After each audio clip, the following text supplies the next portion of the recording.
For nearly a century, international football has followed a familiar hierarchy. A handful of nations dictate the tactical standard on the pitch, while the rest of the world works to bridge the distance. When we look at the 2026 World Cup, conventional wisdom suggests that the usual heavyweights, like Argentina, would naturally sit at the top of every offensive category. To test that assumption, we stripped away the famous crests and historical reputations, feeding only the raw 2026 offensive data into an analytical model. The algorithm identified a massive outlier, flagging elite tactical performance from 3 African nations that outperformed the model's baseline expectations for their region. These numbers reveal tactical innovators who managed to match the efficiency of the world's best while remaining largely under the radar. We started by asking the model to find the tournament's most efficient team in terms of possession and ball retention.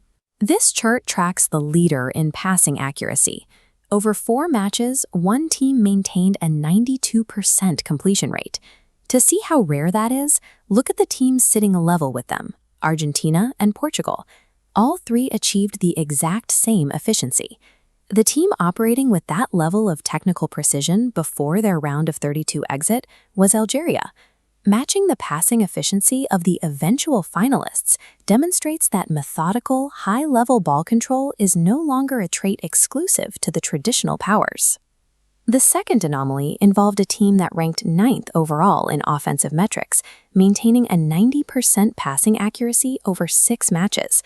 Under manager Mohamed Wabi, the team often starts in this 4-2-3-1 formation, which looks like a standard balanced defensive shape.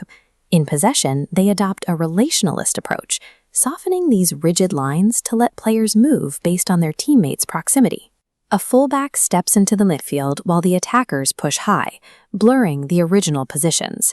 This creates a fluid 2-3-5 attacking structure. Mathematically, this system is designed to generate constant overloads against a standard back 4.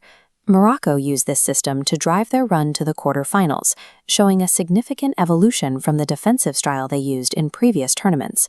Successfully implementing such a complex, modern attack proves that tactical sophisticated systems are being refined and adopted far beyond the sport's traditional centers. The final anomaly involves an underdog that neutralized several of the world's most expensive front lines to finish the group stage undefeated. This data table shows the results from Group H. They recorded a shutout against Spain and held Uruguay to a draw, defying the model's pre-match projections in both instances. Their hardest test came in the round of 32 against Argentina, a team that eventually reached the tournament final. Look at the match timeline. This team pushed the favorites deep into extra time, only conceding the deciding goal in a 3-2 loss at the 111th minute. This performance was delivered by Cabo Verde. These metrics suggest that disciplined structure and collective organization can now bridge the gap in individual talent on the world's biggest stage.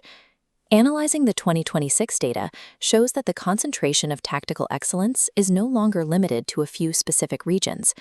These metrics indicate that the margins are shrinking.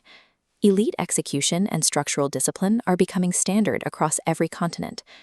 This radar chart compares the offensive strengths of Algeria, Morocco, and Cabo Verde. Looking at these 3 profiles, which of these nations do you think had the most impressive tactical performance? The trajectory of the sport is increasingly defined by these tactical innovators, regardless of their historical prestige.